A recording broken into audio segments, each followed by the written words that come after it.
Welcome, everyone. I'm Lisa D'Amico, the curator of Childhood Unmuted, and I'm here tonight with Bailey Cardinal. Great. Bailey, okay, a web of their own.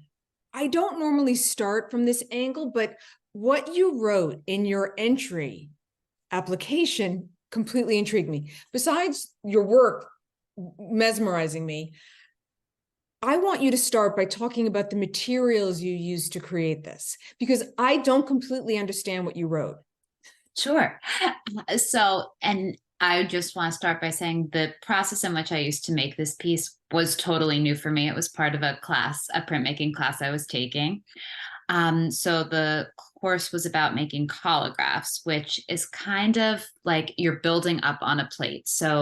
But you're creating the plate. So it's not like with an etching where you have like a metal plate or a linocut where you're carving out. You're basically creating this plate. So you're starting with the surface like mat board or cardboard, and then you're putting everything on it. And then in this case, I wrapped it with it's kind of like aluminum foil, but it's a little more heavy duty, and then run it through the press before you're printing it, which laminates it. So then it kind of seals everything in it. And when I'm talking about it now, I'm picturing it in my head. So this particular piece, what I used was I had the mat board, and then I had some fishnet, and I also had some of these little foil butterflies. Got them off Amazon. There must have been for a kid's party or something, but they translate really well with this piece.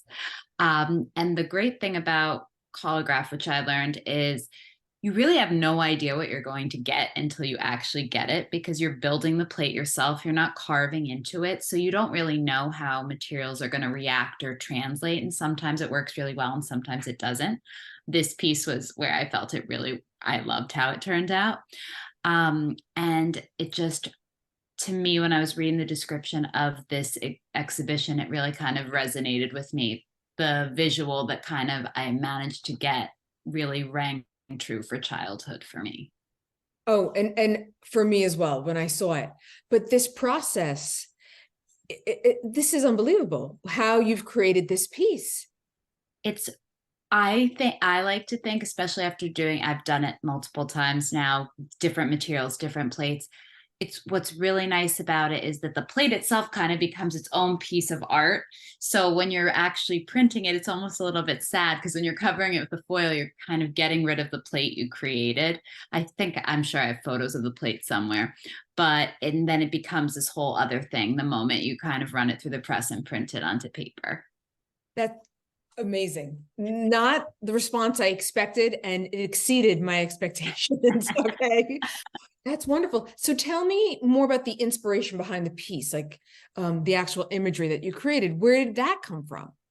So I love butterflies, and I just find them so fascinating. And with this piece, it was a lot of exploration with different materials. And as I said, I had no idea what it was kind of going to look like. But when I was creating it and when I was laying out the materials, which included tape and fishnet and those butterflies, I was kind of imagining like a fence and butterflies getting caught. And to me, that's kind of like resonates with childhood with me, because a lot of kids love butterflies. They're so pretty, but you want to catch them and you want to like hold them, and you can't, because it's such a fragile thing. And so I kind of wanted to convey that, I think, as I started creating this piece, that you kind of get the fragility, but you also get like the beauty of it that kind of shines through, which is kind of what the net kind of the fish net ended up creating, this sense of them being caught. I already love your piece, but now having this backstory, I feel even more connected to it. And what's also I love about this piece is a collagraph plate can be printed multiple times. So actually every other version I have of this print is black and white. And then this last one, I was experimenting with colors. So I did a kind of a rainbow roll over it, and I got that kind of gradation. And I was just so pleased with how kind of the colors, which also kind of resonated for me for childhood, because purple and red are my favorite colors. So it kind of just rang through, and it translated better than I really anticipated it. Bailey, this is wonderful. Bailey, is there anything you'd like to talk about in regards to this piece? I mean, I'm hypnotized at this moment. I can't I can't even think.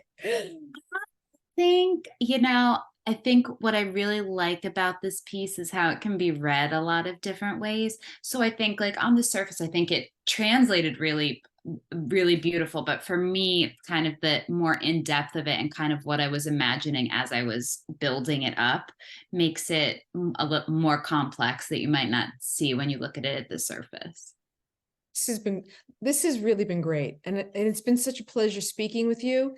And you've ignited my brain, and I'm sure everyone listening feels the same way. I recommend everyone, please see Bailey's piece in Childhood and Muted. Just go to cawct.org, but I even more strongly recommend you see more of Bailey's work. It's been a pleasure. Thank you so It's been much. so nice to meet you. Thank you for creating such a beautiful exhibition. Thank you.